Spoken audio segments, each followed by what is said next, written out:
Welcome guys, आपका फिर से स्वागत है एक नई क्लास के साथ। और जिसमें आज हम बात करने वाले हैं एग्रीकल्चर सुपरवाइजर के बेसिक डिटेल के बारे में। आज कोई क्लास नहीं है, बस आपको एक इन्फॉर्मेशन देने के लिए आज ये क्लास रखी गई है। और आप सभी को पता है कि आज हमारी फर्स्ट ट्रायल क्लास है। अगर सब कुछ अच्छा रहा तो हम बोर्ड पर क्लासेस रखेंगे, अदरवाइज जैसे हमारी क्लासेस चल रही है उसी को हम कंटिन्यूसली रखेंगे। ठीक है, तो यहाँ पर थोड़ा सा हम बात करेंगे सिलेबस के बारे में। सिलेबस कंप्लीट नहीं, बस ये परफॉर्मेंस हम जानेंगे कि आपको एग्रीकल्चर से कितने क्वेश्चंस पूछे आते हैं, राजस्थान जीके से आपको कितने क्वेश्चंस पूछे आते हैं, या फिर कौन से टॉपिक को आपको ज्यादा कवर करना चाहिए। हिंदी में कौन से टॉपिक है जिनको आपको ज्यादा कवर करना चाहिए, उनके बारे में यहाँ पर हम बात करेंगे।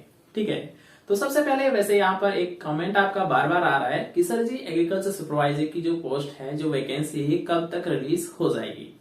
तो इसके लिए यहाँ पर आपको डायरेक्ट मैं बता देता हूँ कि अभी तक जो भी डाटा है उनके अकॉर्डिंग यही कहा जा रहा है कि जनवरी के लास्ट या फरवरी के शुरुआत में आपकी जो वैकेंसी है आ सकती है।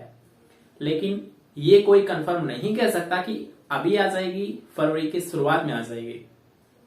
लेकिन आप ये कंफर्म करके चलिए कि आपकी जो तैयारी है कंप्लीट होनी चाहिए, क्योंकि कुछ टाइम में आपकी वैकेंसी आएगी और आपको ज्यादा टाइम मिलेगा नहीं। अगर मान लीजिए आपको टाइम मिल भी गया तो आपकी जो कट ऑफ है ये बहुत हाई होने वाली है।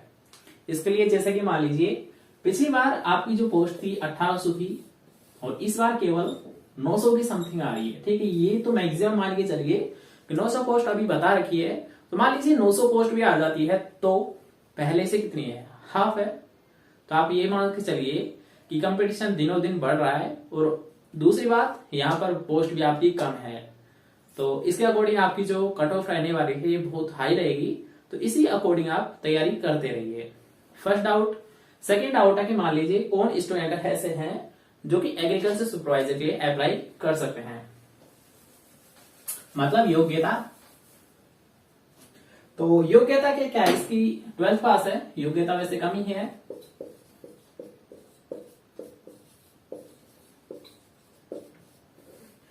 जितने भी यहाँ पर ऐसे स्टूडेंट है जिन्होंने 12th पास कर रखी है वो सभी इस पोस्ट के लिए एलिजिबल है, सभी आप अप्लाई कर सकते हो। ठीक है, लेकिन यहाँ पर जो सेकंड डाउट आपका चल रहा है वो एज के संबंधित चल रहा है। ठीक है, एज से संबंधित आप बहुत सारे कमेंट कर रहे हो कि सर जी हमारी एज है ये 17.5 है। ठीक है, वैसे याद रखिएगा इस पोस्ट के लिए 17 मतलब 18 आपकी मिनिमम होनी चाहिए। जो आपकी एज रखी गई है मिनिमम, ये कितनी रखी गई है, 18। मतलब 18 साल के आप होने चाहिए, तभी आप इस पोस्ट के लिए अप्लाई कर सकते हो। ठीक है, अगर मान लीजिए कुछ यहाँ पर स्टूडेंट ऐसे हैं जिनकी ये कंडीशन पड़ रही है कि आपकी जो उम्र है ये 17.5 है। ठीक है, तो इसके लिए मैं आपको एक डायरेक्ट बता देता हूं कि याद रखिएगा आजकल इसके लिए एक सॉल्यूशन मिल चुका है, मतलब एक डायमेंशन आपको कर रखी होती है। अगर मान लीजिए आप कोई सी भी पोस्ट के लिए अप्लाई कर रहे हो तो वहां पर आपको डायरेक्ट लिखा मिल जाता है कि अगर मान लीजिए जैसे कि 2 फरवरी की आप लेकर चलिए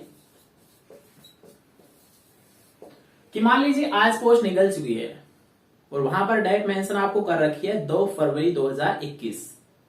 मतलब आपको वहां पर डायरेक्ट लिखा हुआ है कि 2 फरवरी 2021 तक आपकी जो एज है 18 हो जानी चाहिए।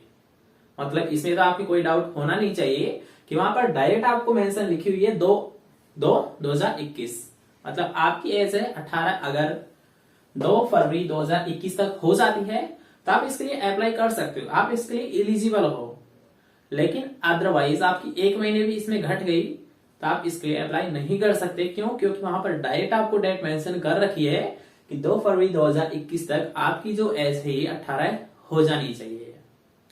ठीक है, एक एग्जांपल के तौर पर यहाँ पर आपको बता रहे हैं। वैसे जब भी रिलीज होगी, जब भी आपके फॉर्म अप्लाई होंगे, तब आपको एक डेट मिल जाएगी स्पेशली, वहां से आप ये पता कर सकते हो जब भी एलिजिबल होंगे या फिर जब भी अप्लाई होंगे आपको वहां पर डेट मिलेगी और उस डेट के अकॉर्डिंग आप ये जान सकते हो कि आप फॉर्म भर सकते हो या फिर नहीं भर सकते। ठीक है, ये सेकंड डाउट था, ये क्लियर हो चुका होगा। तो थर्ड डाउट पर आते हैं। इसके साथ साथ याद रखिएगा अगर आपको कोई सा भी डाउट रहता है पढ़ने से संबंधित या कैसे भी, आज कमेंट आ रहे थे 2-3 मैंने कमेंट देखे थे कि सर जी एक डाउट सेशन रखिए। तो आप मान लीजिए डाउट सेशन ही है, ठीक है, लेकिन डाउट सेशन तभी तो रखेंगे ना अगर मान लीजिए आपको कोई प्रॉब्लम आ रही है क्वेश्चन समझने में, या फिर आपको ऐसा कोई क्वेश्चन लग रहा है कि ये समझ नहीं आ रहा, तो आप कमेंट करोगे तभी तो हम बता पाएंगे। लेकिन यहाँ पर बहुत सारे स्टूडेंट ऐसे हैं जो कि कमेंट ही नहीं करते, उनको डाउट तो रहता है लेकिन वो पूछते नहीं है, तो ऐसे डाउट सेशन का क्या फायदा। तो याद रखिए, अगर आपको कोई भी ऐसा डाउट लग रहा है कि हमें ये नहीं आ रहा है, तो आप उसे कमेंट सेक्शन में बता सकते हो, या फिर जब भी मान लीजिए आपको फ्री टाइम मिल रहा है तो आप व्हाट्सएप टेलीग्राम पर मैसेज कर सकते हो कि सर जी ये क्वेश्चन हमें नहीं आ रहा है, इसे आप एक्सप्लेन कीजिए, आप समझाइए। ठीक है, आपके लिए अब से एक अलग क्लासेस रखेंगे। जब भी आपके मान लीजिए कोई कमेंट आ रहे हैं तो उसके लिए एक अलग क्लास हम स्पेशली रखेंगे, जिसमें केवल और केवल आपके जो कमेंट रहेंगे उन्हीं को हम क्लियर करेंगे। ठीक है, ये सॉल्यूशन आपको मिल चुका है। तो याद रखिएगा, अगर आपको कोई भी ऐसा क्वेश्चन लगता है जिसमें डाउट आपको लग रहा है, मतलब वो क्वेश्चन अगर आपको समझ नहीं आ रहा है, तो डायरेक्ट आप कमेंट सेक्शन में लिखिए या फिर व्हाट्सएप या टेलीग्राम पर डायरेक्ट मैसेज कीजिए, उसका सोल्यूशन आपको मिल जाएगा। ठीक है, तो ये हो चुका है। अब आते हैं हमारे सिलेबस पर, मतलब जो सुपरवाइजर है इसमें किन किन सब्जेक्ट से कितने क्वेश्चन आपको पूछे आते हैं।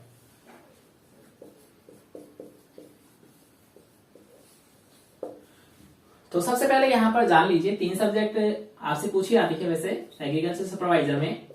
फर्स्ट आपका एग्रीकल्चर है, जो कि एक मेजर सब्जेक्ट है और मेजर क्वेश्चन इसमें पूछे आते हैं। एग्रीकल्चर आपकी मेजर सब्जेक्ट है, याद रखिएगा। एग्रीकल्चर को 3 पार्ट में डिवाइड कर रखा है। ये नहीं है कि आपको एग्रीकल्चर से कंप्लीट एग्रीकल्चर या फिर कैसे भी मान लीजिए कैसे भी क्वेश्चन पूछ लेगा, जैसे कि एग्रो के 40 क्वेश्चन पूछ लेगा, एनिमल हस्बेंड्री के 40 क्वेश्चन पूछ लेगा, ऐसा कुछ भी नहीं है। इसमें आपको एक स्पेशली क्राइटेरिया दे रखा है, जैसे कि मान लीजिए एग्रो, हॉर्टी और एनिमल हस्बेंड्री। अब इन तीनों में भी याद रखिएगा, इसमें आपको स्पेशली डिवाइड कर रखा है कि आपकी जो 20 क्वेश्चन है ये एग्रोनॉमी से आएंगे, 20 क्वेश्चन है हॉर्टिकल्चर से आएंगे और 20 क्वेश्चन है ये एनिमल हस्बेंड्री से आएंगे। मतलब टोटल मिला के 60 क्वेश्चन आपको केवल और केवल एग्रीकल्चर से पूछे जाएंगे। तो अब यहाँ पर खुद ही आप अंदाजा लगा सकते हो, अगर आपको मान लीजिए 60 क्वेश्चन केवल एक सब्जेक्ट से मिल रहे हैं, मतलब हॉर्टी, एग्रो और एनिमल हस्बेंड्री। ठीक है, इन तीनों सब्जेक्ट को अगर आप क्लियर भी करते हो, आप इसे कंप्लीट कर लेते हो, तो यही आपको 60 क्वेश्चंस दे देते हैं। मतलब याद रखिए, अगर आपने ये तीनों सब्जेक्ट क्लियर कर ली तो आपका जो 70% चांसेस है कि आपका एग्रीकल्चर सुपरवाइजर में होगा, यहां पर ही फिक्स हो जाएगा। अगर आप इन 60 क्वेश्चंस में मान लीजिए 50 क्वेश्चंस भी करते हो, इतना तो कर सकते हो क्योंकि आप एग्रीकल्चर के हो।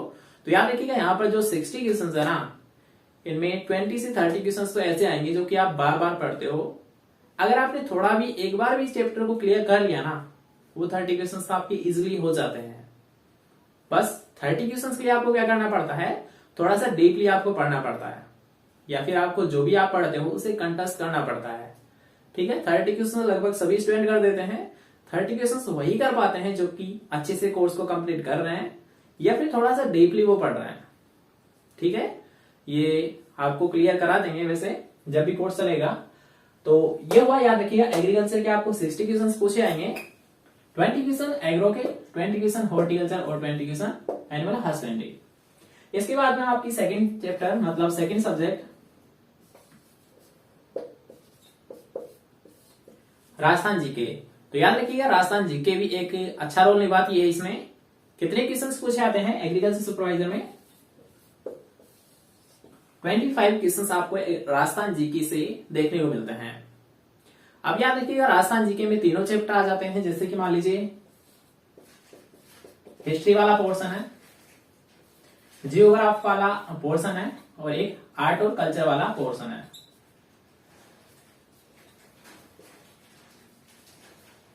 ठीक है, याद रखिएगा, राजस्थान जीके में आपको तीनों से मिलेंगे, मतलब हिस्ट्री से भी आपको क्वेश्चंस दिए जाते हैं, जियोग्राफी से तो क्वेश्चन आते ही है, सभी सब्जेक्ट है। मतलब जियोग्राफी याद रखिएगा ऐसा चैप्टर है जिसमें याद रखिएगा आप कोई भी राजस्थान लेवल की अगर एग्जाम दे रहे हो तो जियोग्राफी से आपके पक्के क्वेश्चंस पूछे आते हैं। ठीक है, एक भी नहीं बल्कि 4 से 5 क्वेश्चंस तो आपको केवल जियोग्राफी से ही मिल जाते हैं। ठीक है, तो इसको आप अच्छे से पढ़िएगा।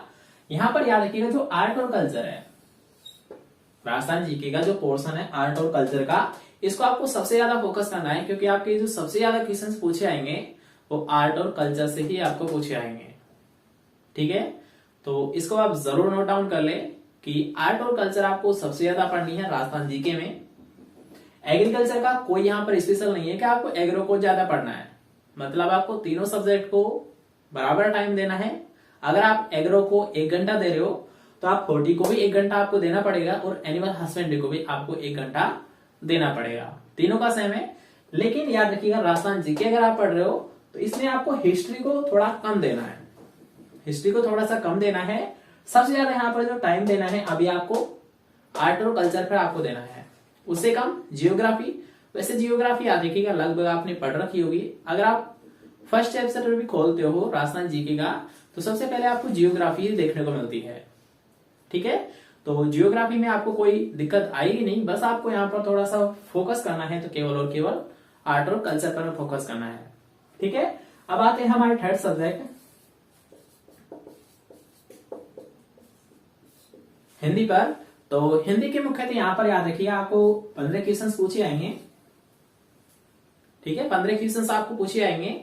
अब यहाँ पर याद रखिएगा हिंदी जो कि आप शुरू से ही पढ़ते आ रहे हो, आज तक आपने पढ़ी तो हिंदी है ना, बस यहाँ पर हिंदी का थोड़ा सा कम चैप्टर्स है, मतलब केवल और केवल यहाँ पर आपको व्याकरण से क्वेश्चंस देखने को मिलेंगे। और व्याकरण में याद रखिएगा मुख्यतः जो आपको चैप्टर है, मतलब सबसे ज्यादा फोकस आपको संधि पर करना है, समास पर करना है और पर्यायवाची शब्द। ये 3 चैप्टर याद रखिएगा, इनको 2-2 क्वेश्चन आपको पूछे जाते हैं, लगभग बोल रहा हूं, सबसे ज्यादा इनसे ही क्वेश्चन आते हैं कि संधि हुआ, समास हुआ और पर्यायवाची शब्द हुआ। ठीक है, बाकी जितने भी यहाँ पर टॉपिक आपके, आप जब भी यहाँ पर टॉपिक पढ़ोगे ना इनके सिलेबस में तो आपको पता चल जाएगा कि जितने भी याद रखिएगा इन तीनों के अलावा जितने भी टॉपिक है हिंदी में उनसे एक क्वेश्चन पूछा आता है। और जो मेजर सब्जेक्ट है, मतलब मेजर टॉपिक है हिंदी में, वो कौन सा है? संधि है, समास और पर्यायवाची शब्द है। इनसे आपको 2-2 क्वेश्चन से पूछे जाते हैं। तो ज्यादा फोकस कहां पर करना है आपको? संधि, समास और पर्यायवाची शब्द पर करना है। ठीक है, इसके साथ साथ आपको जैसे कि मान लीजिए विलोम शब्द हुआ, अनेकार्थ शब्द हुआ, पर्यायवाची शब्द हमने यहाँ पर जान ही लिया है।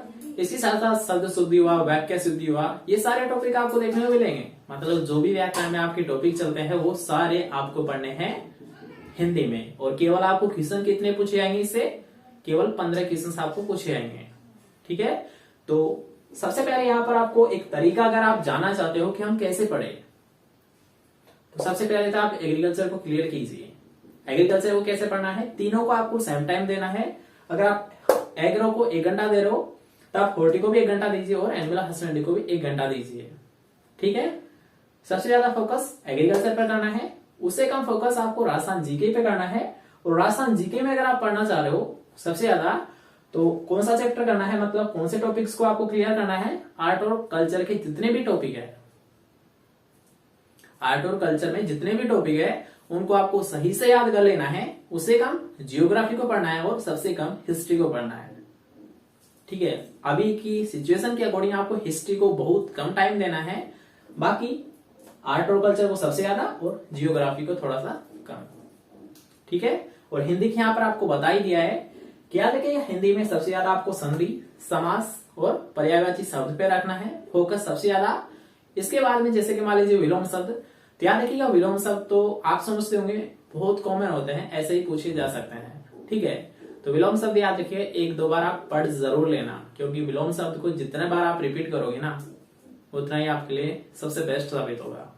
क्योंकि वहां पर आपको ऐसे नहीं मिलेगी कि ला बहार नहीं, बस हो गया पर्यायवाची शब्द। तो ऐसे नॉर्मल का गया जमाना, अब वो नॉर्मल नहीं आते हैं। आपको जो पर्यायवाची मतलब विलोम शब्द जो पूछे आते हैं एग्जाम में, वो वही पूछे आएंगे जो कि लगभग आप जिसको गलत करोगे, मतलब 90% आपके चांस रहेंगे उसको गलत करने के, केवल 10% ही चांस रहेंगे कि आप उसे सही कर पाओगे। क्यों? क्योंकि याद रखिएगा जो विलोम शब्द आपको पूछे आएंगे वो लगभग कंफ्यूजन वाले पूछे जाते हैं। अब कैसे कंफ्यूजन वाले होते हैं, जैसे कि आपको बता देंगे वो जब भी क्लास हम लेंगे। यहाँ पर सब कुछ हमने जान लिया है आपका सिलेबस के बारे में, जो भी आपके डाउट चल रहे थे उनको यहाँ पर हमने क्लियर कर दिया है। तो आज की क्लास को बस यहीं पर विराम देंगे। इसके साथ साथ एक और आपका डाउट चलेगा कि यहाँ पर क्वेश्चन हमने क्लियर कर लिए कि एग्रीकल्चर के 60, राजस्थान जीके के 25 और हिंदी के 15। तो यहाँ पर माइनस मार्किंग है वो कितनी रहती है, तो याद रखिएगा माइनस मार्किंग है 1/4 रहेगी। माइनस मार्किंग है ये कितनी रहेगी, 1/4 की रहेगी। 1/4 का मतलब आप समझ चुके होंगे कि अगर आप 4 क्वेश्चन गलत करते हो और एक क्वेश्चन अगर आप सही करोगे तो वो भी आपका कट हो जाएगा, मतलब माइनस हो जाएगा। इसलिए ज्यादा फोकस यही करना कि आप गलत क्वेश्चन अटेंड ना करें, बेशक उसे छोड़ दें। इसके साथ साथ आपकी जो सुपरवाइजर की टेस्ट वगैरह है ये हमारे ऐप्स पर चल रहे हैं, तो आप उसे ज्वाइन कर ले, वहां पर आपको प्रैक्टिस होती रहेगी। और अगर आप प्रैक्टिस बार बार करोगे तो इससे आपका ही बेनिफिट होगा। क्यों? क्योंकि अगर मान लीजिए आप कोई क्वेश्चन को बार बार कर रहे हो, कोई टेस्ट अगर आप बार बार दे रहे हो, तो आपको उसका पता चल जाता है कि कैसे क्वेश्चन आपको अटेंड करने चाहिए और कैसे क्वेश्चन आपको एग्जाम में पूछे जा सकते हैं। ठीक है, इन दोनों तीनों की नॉलेज आपको केवल टेस्ट देने से हो जाती है, तो ऐसा मौका क्यों छोड़ रहे हो।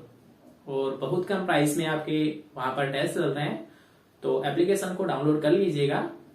ठीक है, वहां पर फ्री कंटेंट भी आपको मिल जाएगा, उसे भी आप पढ़ ले। इसके साथ साथ जो भी टेस्ट है वहां पर चल रही है, फ्री में भी कुछ टेस्ट है, कुछ यहाँ पर कोर्स के बेस पर मिलेंगे। आप जैसा करना चाहो वो कर सकते हो। ठीक है, तो आज की क्लास को यहीं पर विराम देते हैं। आई थिंक आपको क्लास पसंद आई होगी। तो अगर क्लास पसंद आई तो यार कमेंट सेक्शन में जरूर बता देना। इसके साथ साथ वीडियो को लाइक, शेयर और चैनल को सब्सक्राइब करना बिल्कुल ना भूले। हम लोग हैं फिर से नेक्स्ट क्लास के साथ। जब तक जय हिंद, जय भारत, टेक केयर।